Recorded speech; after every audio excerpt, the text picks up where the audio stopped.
হাইলাকান্দি আলগাপুর একটু আগে একটা গাড়ি অ্যাক্সিডেন্ট হয়েছে অন জাস্ট নাও, আপনারা দেখতে পাইরা। এটা একটা ইকো ভ্যান। ওই যখন সবটা বাঙ্গিয়া চুঙ্গিয়া গিয়া লইয়া লামছে গিয়া ইকো ভ্যান। রোড পুরা ক্লোজড।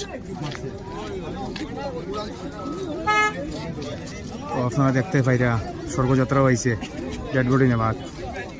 হাইলাকান্দি পুলিশ সঙ্গে সঙ্গে মোতায়েন করা হয়েছে, আসাম কমান্ডো লাগানি হয়েছে এখানেও।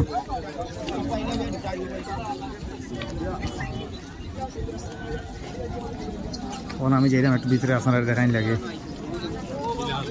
সর্বনাশ, কত বড় অ্যাক্সিডেন্ট হয়েছে দেখুন।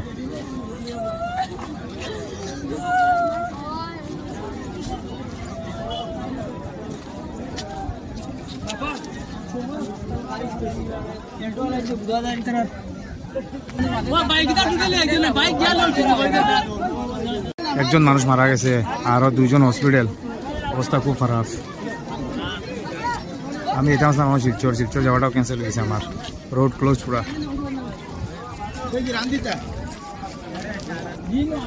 পুলিশ প্রশাসন পুরা প্রস্তুত, সিআরপিএফের গাড়িও আইছে এখন। শান্তি শৃঙ্খলা জায়গায় সুন্দরভাবে হয় আর সবকিছু ঠিক হয়।